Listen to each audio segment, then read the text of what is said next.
perfect. So I want to spend the next little under an hour talking to you about some of the new discoveries that have been made in the last couple of years, talking about the discovery of sulfur dioxide in exoplanet atmospheres.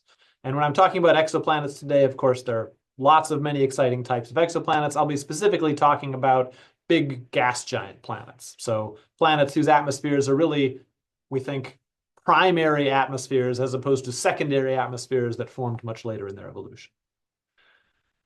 Just a little bit of a background, since this is a seminar is part about meeting the community. I run the KU Exo Lab here at the University of Kansas. This is a photo of our group with some folks added in. At least Haley in the upper right and Jason in the upper left are both online. A few of these people have graduated. A few new people have come in, but we're a group who loves planets and everything to do with them. So we do a lot of fun work there. Our research group here focuses on sort of three main themes. The first of these is just discovering new planets using transits or radial velocities or similar techniques, especially a focus, as I'll be talking about today, in characterizing the atmospheres of exoplanets, largely with JWST, but also with modeling theory or other facilities as well. And then we also often have folks working on stellar characterization, elemental and isotopic spectroscopy, which is growing in interest these days. I also just want to mention that I'm also the chair of the executive committee for the NASA ExoPag. We have an international crew here online, so those of you in the United States have maybe heard of this. Others of you maybe haven't, but the ExoPag is a community-driven forum that connects scientists who are interested in exoplanets with NASA and its programmatic and mission goals. And so the executive committee, we try to coordinate and run regular meetings in person and online. We just had one a couple of weeks ago in Phoenix that some people dialed into remotely. We coordinate lots of community studies on all sorts of different topics. We're ramping up to prepare to support efforts for our national decadal survey. That's sort of our big planning exercise every 10 years. And in all of these studies, meetings, and everything else, everyone is welcome. So wherever you're located, we are happy to have people join in these studies, join in the discussions, join us at the meetings in person or virtually. So if that's something you're interested in, check out the ExoPag, and we'd be glad to have you on board. All right, let's jump into science then. So let's talk about JWST. The JWST is the main workhorse that has discovered this signature of sulfur dioxide in exoplanets. It's really, in the last 5 years, become this superlative facility for characterizing exoplanet atmospheres. And so far, it's observed something like 150 transiting planets. And their orbital periods and radii are shown here. They're being observed in a number of different modes, of course. I'll be focusing specifically today on transmission spectroscopy, when the planet transits the star and we can study its atmosphere that way. And you can see there's a lot of interest in small, potentially rocky planets. There's a lot of interest in big, puffy Jupiter planets. The Neptunes kind of get ignored, which is sad, but that's a talk for another day. So let's talk about one of these, WASP-39b. So this is a sort of, in some ways, typical run-of-the-mill hot Jupiter, about 1100 Kelvin, a little bigger than Jupiter. What makes it interesting is that it was the target of the JWST early release science program, the ERS program, making it the first transiting exoplanet to be characterized in detail by JWST. So this is a plot a couple years from our group's first paper. It came out in Nature, showing the first spectroscopic detection of carbon dioxide. Nowadays, we think, oh, carbon dioxide, how boring and run-of-the-mill. But in 2022, only a couple of years ago, we need to remember, this was a really exciting discovery. We figured CO2 was there, but we'd never seen it before. And although this was the first study, we then looked at WASP-39b with a whole battery of different instruments. This shows just a couple of the studies that came out of that paper, looking at it with NIRISS, with NIRSpec, with NIRCam. At least one of the authors of these papers in our big Nature issue is on the call here, Evie Arer, and maybe some others are too. So it was a big team effort. Hundreds of people were involved in making this happen. And what was revealed for the first time was we can see evidence of lots of absorbers and molecules in the atmosphere of this planet, and since in the atmospheres of other transiting planets as well. We're no longer limited to just water vapor. We can see lots of different interesting things. And so by being able to see water vapor, carbon monoxide, carbon dioxide, and indeed sulfur dioxide, which I'll start to talk about shortly. This gives us a new window on being able to determine the atmospheric inventory of both volatile elements, which we had had access to before from HST or from ground-based high-resolution work, but also now starting to get more and more access to refractory elements as well, elements that when they form these molecules that are not as easily dissociated and broken up and left in their gaseous phase. So that gives us some interesting insights into the formation of these planets as well. So let's look at this nice near-spec prism spectrum of WASP-39b from Zafar. And there's lots of absorbers that you can see in the spectrum here. Here's that CO2 feature, which is really the strongest absorption. There's lots of water vapor out at 2.5 microns or so. That's why you can't observe there from the ground. There's other absorption here at shorter wavelengths as well. The big surprise is something that your eye may not even be drawn to, aside from this big red arrow. It's this little bump here at about 4.1 microns or so. And if this was the only place we had seen it, you might question it. But we saw it in multiple instrument modes, and this is a clear detection of absorption in WASP-39b's atmosphere that can really only be attributed to sulfur dioxide. And I think to most of us, I won't say to everyone, but to most of us, sulfur dioxide is probably the biggest surprise we saw in those first year or two in the studies of these transiting atmospheres with JWST. We expected CO2, water vapor, CO, many other things, but SO2 caught most of us a little bit by surprise. So why is that? The reason is that in equilibrium conditions, we expect most sulfur to be in H2S, hydrogen sulfide. And deep in the atmosphere, we think even now this is still the case. But it turns out that the process of photochemistry, high in the atmosphere where we're probing with transmission spectroscopy, that H2S, along with other molecules, as you see in this chemical reaction network over here, they're broken up and catalyzed by high-energy stellar photons, and the end result is sulfur dioxide, less H2S, and more SO2. So here's a big network here if you like your chemical networks. I didn't do this. This was Shamit Tsai's really groundbreaking work in understanding exactly what was going on here. Jesse Pullman did some important early work in this as well. And so the result, if you look at these are all of the different sulfur-bearing species here on the left as a function of altitude in the atmosphere. Deep down, H2S is still the primary reservoir of sulfur, but up high in the atmosphere, around a microbar more or less, SO2 is dominant by far. And as soon as you plug this into the disequilibrium photochemistry networks, SO2 pops out. So not a surprise to everyone, but to those of us not in the know, it was something really interesting. A new avenue to an opportunity to study a new element in planetary atmospheres. We've gotten a lot of mileage out of carbon and oxygen and the C to O ratio, which everyone loves to talk about. But now, every time we have another element, then we have access to new interesting axes of characterization. So what does SO2 tell us? This is just a spectrum showing here. Here's a spectrum of a planet, sort of a nominal WASP-39-like spectrum, more or less. You see lots of absorption. If you take out the SO2, then you see, SO2 is hugely contributing, not only here at 4 microns, but also here at sort of 7 to 9 microns or so, where you can see it with MIRI LRS as well. So not only is SO2 expected to be prominent in many atmospheres, but it produces very strong spectral features that we can hope to see with JWST, amplitudes of many hundreds of parts per million. In contrast to that, H2S, the effect is much more subtle, just a few slight deviations on the spectrum, and you have to be pretty confident in your data analysis and normalization to really believe you can pick out features like that in a spectrum like this. So SO2 is not only, we think, more prominent, but it's also just easier to diagnose most of the time, all else being equal. So what we did here was I led the effort running a new set of forward modeling grids to understand WASP-39b's atmosphere. We called this the IDIC grid because we used the Vulcan code. That's a Star Trek joke. If you don't like Star Trek, that's okay. But anyway, we calculated a grid of over 1,000 forward models for WASP-39, assuming different elemental abundances of C, O, and S. right? Every time you add a new element, it's an opportunity to learn more, but it's also a challenge because you have to explore and properly sample out that new x-axis.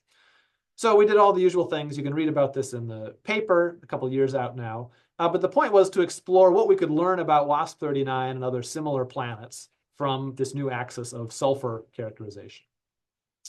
The first thing that we confirmed, which Shami's work had already suggested, is that, of course, SO2 is a very strong metallicity indicator. So we kind of get a hint of that already just looking at the chemical formula, right? SO and O, three heavy elements, three heavy atoms. If you're going to have a lot of SO2, you must have a lot of sulfur and a lot of oxygen. So you need to have a high metallicity atmosphere. And so this dashed line here shows as you crank up the abundance of sort of all elements in lockstep relative to solar, the SO2 abundance really shoots up over many orders of magnitude. And so by the time you get to 100 times solar, you might have 10 to the minus 4 volume mixing ratios in the atmosphere of SO2. For WASP-39b, it was less. It was sort of 10 to the minus 6, 10 to the minus 5. So that was already an early hint, as those initial observational papers had suggested. This planet had something like 10 to 15 times solar metallicity. We still think that's probably the case. And these inset plots here just show, as that metallicity is cranked up, how the vertical mixing profiles of SO2 change in the atmosphere. And so you see at very low metallicity, there's almost none, and then it rapidly shoots up and starts to saturate as you get closer to these higher metallicities. And you could dial it up even more if you want.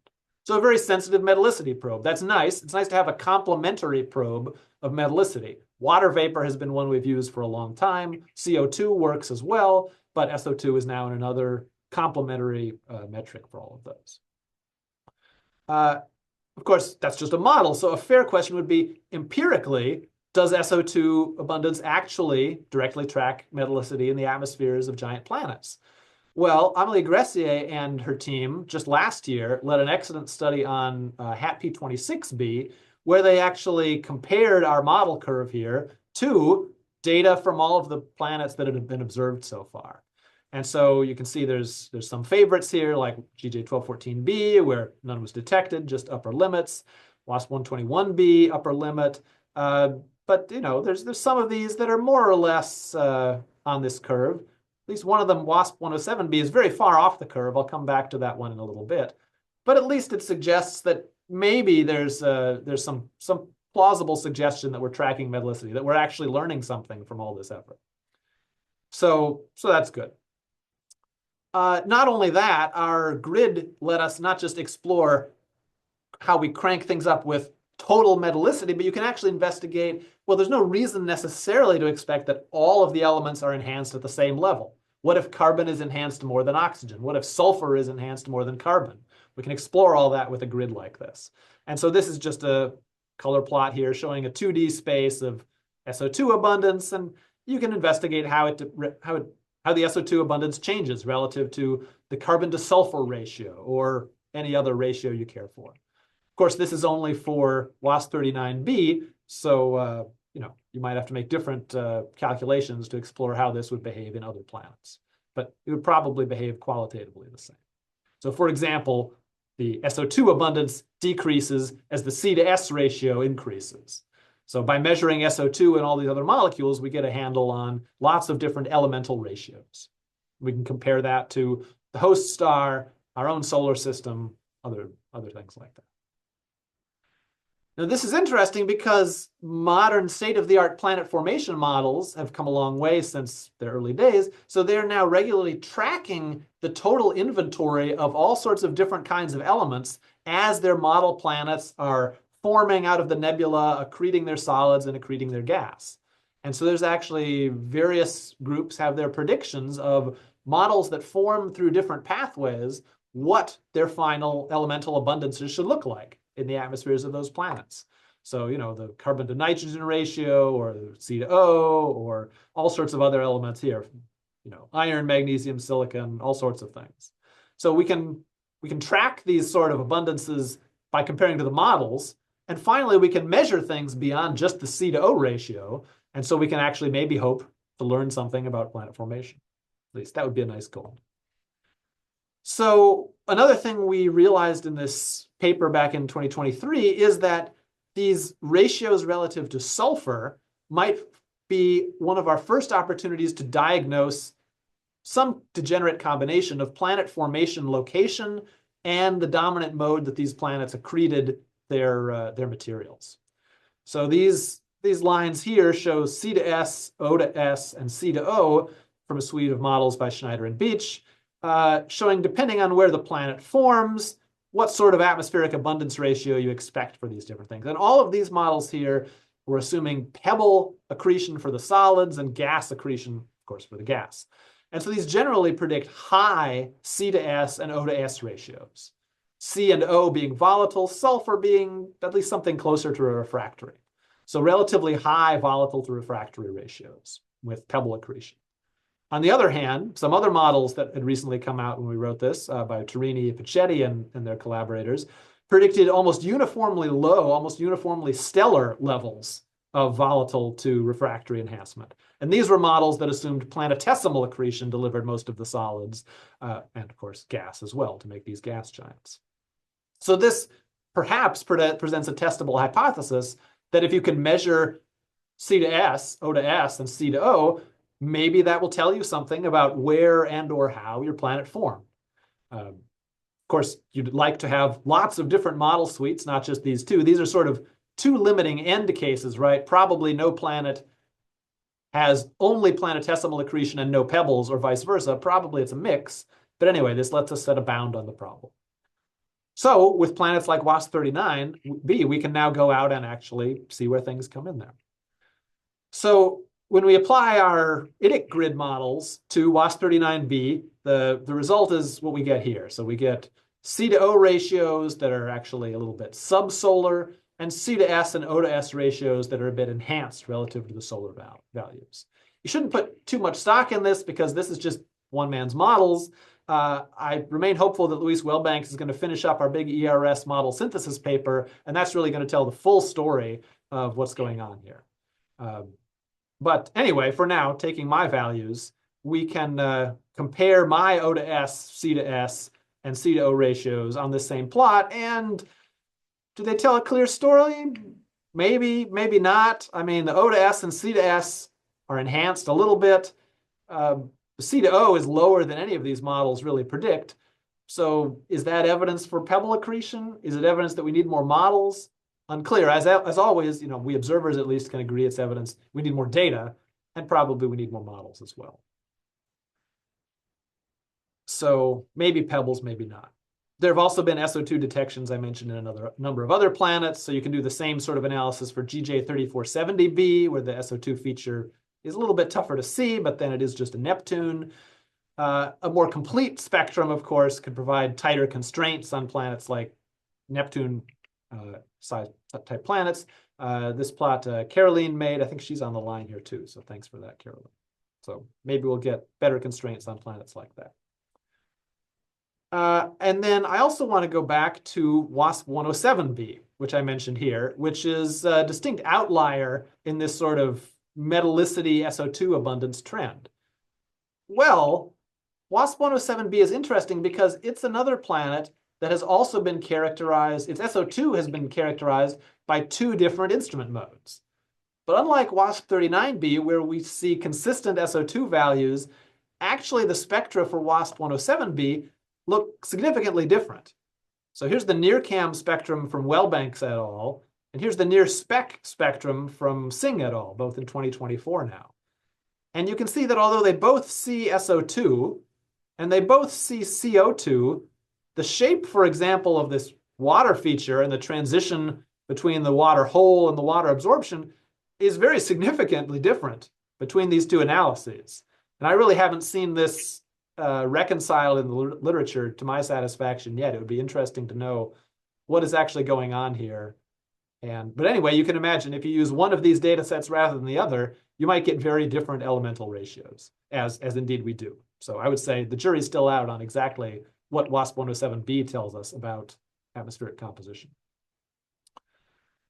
And I should also point out that C to S and these volatile to refractory ratios are not just for transiting planets. So just a couple weeks ago, Rufio et al. Had a paper out on the archive looking at JWST spectra of the famous HR8799 system, planets C, D, and E. And if you like transiting planets, you should look at this paper because their spectra are to die for. It's always good to be reminded how good quality you actually get for directly imaged systems. So anyway, they're able to get C to O, O to S, C to S, and very detailed spectral features, better than anything we can hope for from transiting planets. But what they find is that they're able to measure this C to S ratio, and they find very similar values, I mean, broadly speaking, with what we see in Saturn or Jupiter in our own solar system, just as more or less they do for O to S, or indeed C to O as well. HD 19733, by contrast, is really an outlier in these metrics. So what's going on there? We need to figure things out. But so we can do this for directly imaged planets too, which of course is very interesting because those formation models, right, are predicting some of their planets forming very far out in the disk. And so that, of course, is where we find directly imaged planets. So maybe the comparison is even easier there. These planets have been sculpted less by whatever processes sculpt the atmospheres of hot Jupiters. So there may be even more sort of pristine primary records of how the system formed in the first place. So transitioning from that then, what I and my group have been looking into next is trying to trace out what we've been calling the sulfur shoreline. So basically, what's the combination of planetary and or stellar parameters that predict where we should find SO2 in the atmosphere? It's not just metallicity. There have to be other effects that determine this as well. So this, of course, meant another model grid, a little bit different this time. So in this case, we sort of used HAT-P26b as a prototype. So we used Hannah's values here. Hannah's on the line. Thanks for those, Hannah. And but again, we ran models with a wide range of metallicities, but also of equilibrium temperatures as well, and also different internal temperatures, XUV irradiation, which is partly what's driving the photochemistry, vertical diffusion, and indeed different C to O ratios as well. Everyone likes the C to O ratio. And so we used this grid to try to explore what this would tell us about SO2. And some of the similar stuff was also explored by Sagnik Mukherjee in his paper of a year or so ago as well, sort of complementary efforts. So on this plot then, I'm showing the overall metallicity abundance in the planet's atmosphere. So there were too many axes, so now we're back to just dialing up and down all of the elements together in lockstep. But we could do a more subtle analysis if we wanted to. And now x-axis is irradiation temperature, or how close the planet is to the star. And so when we run all these grids for a nominal set of parameters, what we get is this color shading. So this is the SO2 volume mixing ratio abundance as a function of temperature and metallicity. And what we see here is, we see, as we sort of heard before, you see a strong dependence on metallicity as you go up and down this axis here, but there's also a very interesting dependence on temperature as well. Really, that unless your metallicity is absurdly high, for temperatures lower than about 600 Kelvin or so, you really don't expect to have any detectable SO2 at all. You really need to be hotter than that. If you're cooler than that, then other chemistry starts to dominate, and you expect to see other sorts of molecules that carry the sulfur that are maybe more difficult to characterize. SO2, right? Why are we focusing on SO2 again? Because it's so observable. Its opacity per molecule is just so high. It's really easy to characterize. So that sort of lets us divide this parameter space then into an SO2 rich region and an SO2 poor region. And when we do that, we can then plop down, if we want to, all of the different targets that JWST has been observing in transit in its first 3 or 4 years here. Of course, to plot them on metallicity, you have to make some sort of assumption. So sort of sneakily under the rug, converting planet mass here into some assumption about metallicity. So things will shift around a little bit there. And so what are we actually finding? Well, we've seen so far 4 clear detections of SO2. At least it was 4 when I made this slide. Maybe there's been one since then. And so these are ones I've mentioned. WASP-39b, the first one, the biggest planet where we've seen it, also the hottest. WASP-107b, where SO2 is definitely there, though the metallicity is a little bit questionable. GJ-3470b, a Neptune, and HAT-P26b, sort of a bigger heavier pseudo-Neptune as well. So looking at this plot here, you might be able to convince yourself this is sort of marginally consistent with this shoreline model. But remember, these location of these points are just set by the planet mass. Gressier et al. Actually calculated in a homogeneous way what the metallicities of these planets actually were. And so when you do that, then all of these points shift a little bit. The WASP-39 metallicity was a little bit higher than you'd expect for its mass. There's some offsets here as well. So if you shift all these points up to the tip of the arrow, then they're actually all a little bit more consistent with this shoreline model. WASP-39b is, okay, close enough to this borderline for comfort. GJ3470b as well sort of sits on that borderline here. This is 10 to the minus 6, so 1 part per million of SO2, which is sort of roughly how much you need to be able to detect it, at least in a hot Jupiter. In a Neptune, you probably need a higher abundance. So it seems fairly consistent, actually, which was nice to see. And it was very, very accommodating of the Buoy collaboration to just yesterday come out with another measurement as well. So this just came out in the archive yesterday, for those of you who have been paying attention. And it's the analysis of HAT P30b, another big hot Jupiter, which seems to show no SO2 and a substellar metallicity. So actually less than stellar metallicity, which is itself pretty weird. But so that's also very consistent with this model. If you plot that here on the point, I think HAT P30 is right down here or something like that. So of course, as a big, massive planet, we would sort of expect it to have low metallicity, and thus we would expect not to see SO2. So again, this shoreline model sort of hangs together. And you can move the boundaries of this shoreline up or down or left to right a little bit, depending on what assumptions you make about the vertical diffusion or on the XUV irradiation or C to O ratio. Some of those change it more than others, but this is sort of at least a rough approximation. So there's certainly some wiggle room that's left in there. And recent observations seem consistent with that. So what that means so far is we are doing a pretty good job so far of testing this shoreline model at these cooler temperatures. So we've got these 4 measurements already where we see SO2, roughly consistent. And remember, all of these other little blank dot open circles, these are all observations that some of you are working on. You just haven't published them yet. I know it takes a long time. But when you do, then we'll find out, we'll have an even better idea whether this is all just hogwash or whether it really hangs together or not. So there's lots of data coming in here. We don't really need more data in this temperature range or metallicity mass range, honestly, to test this shoreline hypothesis. Where we do really need to test it is at these higher temperatures.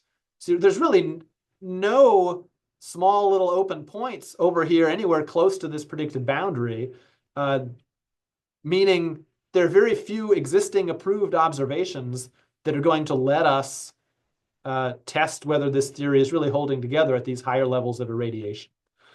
And I'll frankly say, as the one who made this plot and made this shoreline, probably the model is more sketchy at these higher temperatures because the chemistry becomes a lot more active. Not all of the relevant reactions are being accounted for in the network we were using. So we really need to test it more thoroughly. And frankly, we need more modeling too.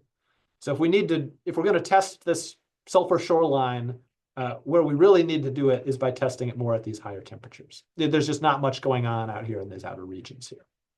So sooner or later, we'll get those observations, and then we'll see what we actually see. So these are my conclusions. I know it seems like I'm done early, but so I just want to, I've got one more thing that I'll say after this, but just sort of in a preliminary summary, SO2, I think, is really exciting. There's lots of exciting things, of course, in atmospheres and JWST. You don't have to be excited most about sulfur, but you should be excited about it at least a little bit. It seems like there's the opportunity for these sulfur abundances in conjunction with other abundances to really diagnose planet formation and accretion at least a little bit, right? I mean, we've been pretending for a long time we can do it with C to O alone. We all know that's probably not true. So at least if we do it with many different metrics, including sulfur, maybe we'll at least have a better idea of our own uncertainties about what the heck is going on. But don't tell the cosmologists. And then, of course, there's lots of open questions here. is SO2 really the best tracer of atmospheric sulfur? I think so, but in our 2025 paper, we talked about what some of the other dominant sulfur carriers might be. And is this sulfur shoreline model really robust? It seems to be at this cooler temperature, but it's still early days. It's easy with 4 points to see a trend.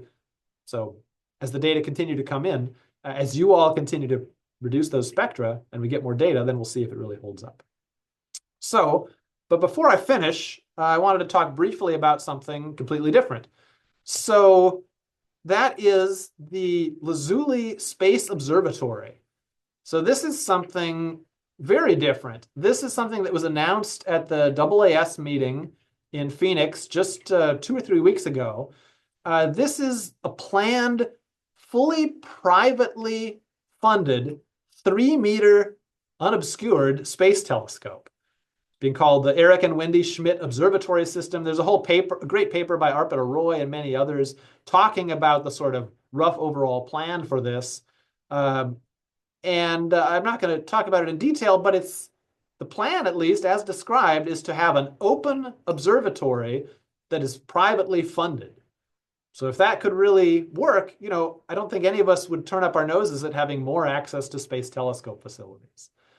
In addition to a coronagraph, it has both a broadband imager, which I think could be very interesting and relevant for transit photometry, probably not for atmospheres, but you know, we like transits, we like eclipses.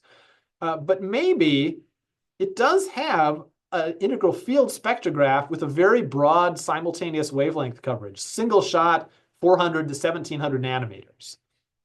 Now, I can hear you all the way across the ocean and across half a continent. IFS for transit spectroscopy, are you crazy? And I'll be the first to admit, this is not the optimal instrument for the sort of transmission spectroscopy studies I've been talking about. And maybe it won't work. But then it shouldn't have worked with Spitzer either, or frankly, even with Hubble. But we still managed to get useful quality spectra out of that. Lazuli would be in a more stable orbit than Hubble. So I think at least there's a chance. And so it's worth thinking about whether there would be an opportunity or interesting things to do for atmospheric studies from this sort of facility as well. The aperture, I said, is 3 meters. So this is a much bigger telescope than, say, ARIEL. So if you consider that, so this is all known transiting planets. It goes, you know, in radius and TSM. JWST, right, in a single transit gets down to maybe TSM of 7 to 10 or so to hope for a detection. We're not as, this facility isn't as big as JWST, but maybe it's a factor of 2 smaller. So maybe you could still hope to get large numbers of planets, or if you stacked observations, maybe you could go, you know, you can go even deeper, of course. And even compare that to ARIEL, which is, of course, even smaller.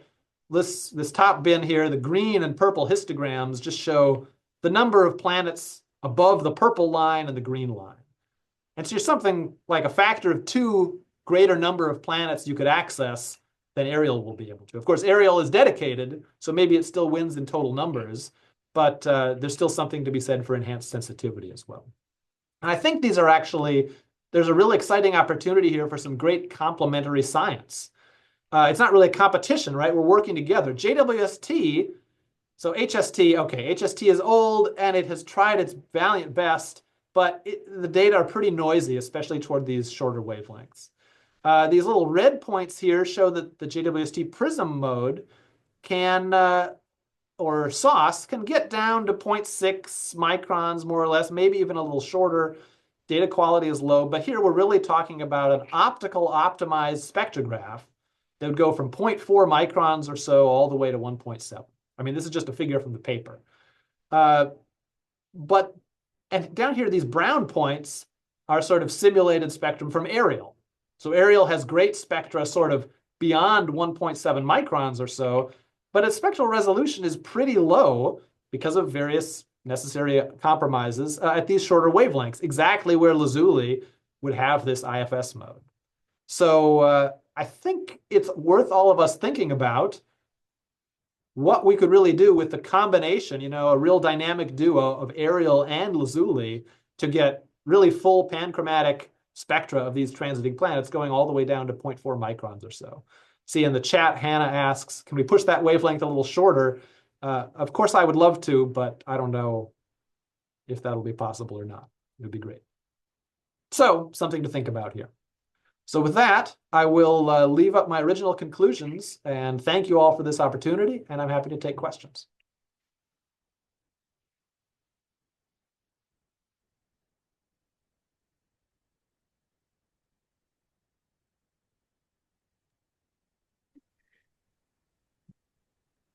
Thank you very much for the talk. That was really great. If anyone has any questions, you raise your hand for like with the Zoom React, and then you can unmute and yeah, ask your question.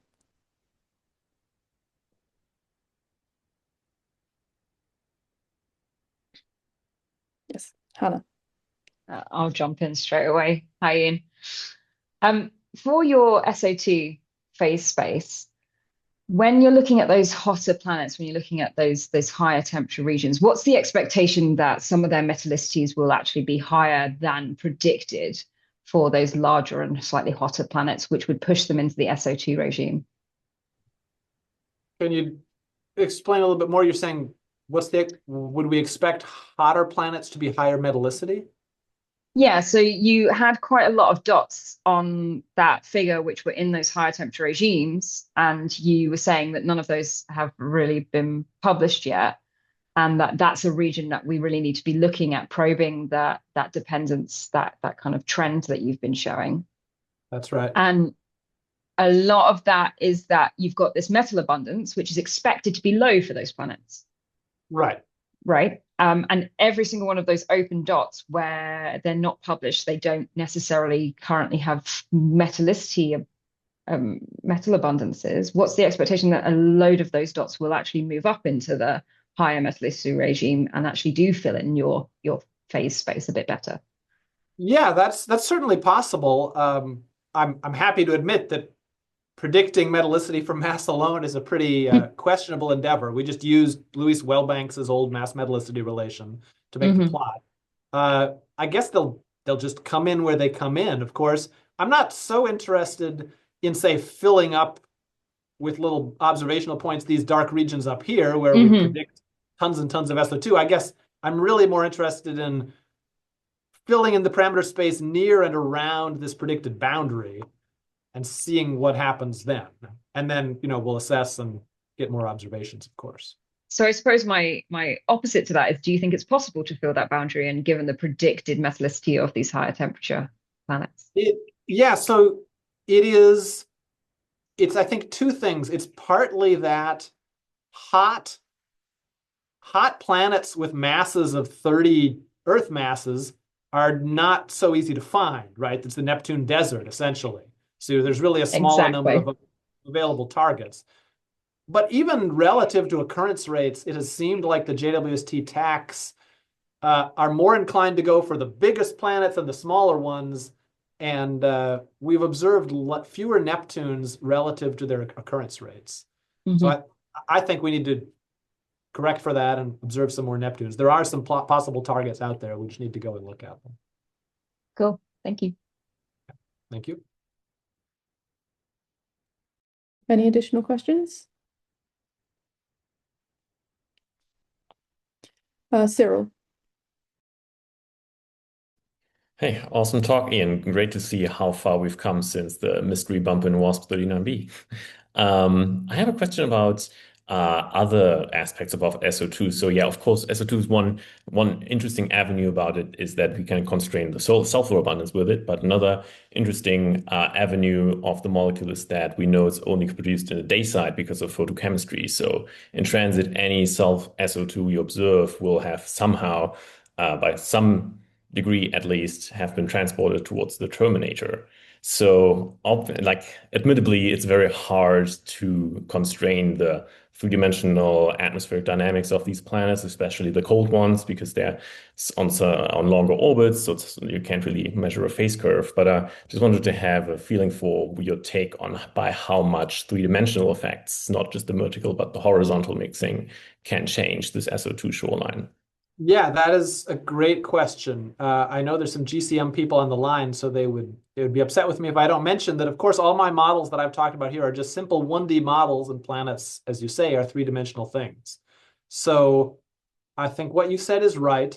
And I think what we really need for a proper investigation of that is circulation models coupled with chemistry models, right? Some sort of chemical transport, whether it's just tacked on to GCM models after the fact or something more internally self-consistent, but something that will really track the interplay of dynamics and irradiation and chemistry and clouds. Why not throw it all in there to really understand what's going on here? We can test that in these things in that way from the modeling and theoretical side of things. From the observational side of things, of course, in a transmission spectrum, you do get both the morning and evening terminators. So if your signal to noise is high enough, you can look at the SO2 abundance and everything else in both terminators. And if you see a significant difference, maybe that tells you something about the circulation and the dynamical chemistry processes that are happening in the planet's atmosphere. You probably can't do that, say, with the Neptunes, because at least not without multiple transits. But for the high signal to noise hot Jupiters, you should be able to do it. And so plenty of people have been looking already into those limb asymmetry studies as well. I think there's plenty to be learned there as well. Yeah, sounds exciting. Thanks. Avi, did you have your hand up? Yeah, I mostly just I had the same question as Cyril, and also wanted to point out that we now have these gems, these giant planets around M stars being discovered and starting to be characterized, and they're exactly in this interesting temperature regime, the 500 to 800 temperature regime, and have very short periods for obvious reasons, especially around the lower mass stars. So they may be very interesting candidates for some of these 3D effects to examine through phase curves or eclipse transit analyses. Yeah, I think that would be great to do as well. I think there's been at least one paper suggesting maybe, or a few papers maybe suggesting possible hints of detections of SO2 in emission spectra as well as in transmission, but I don't think there's anything ironclad yet. But certainly you're right. The sort of stellar type is another is actually an aspect that we didn't directly account for in this study here. So it would be interesting to sort of repeat this shoreline grid analysis for an M star host instead of a HAT P26 like host. See how much things change there. Okay, any further questions?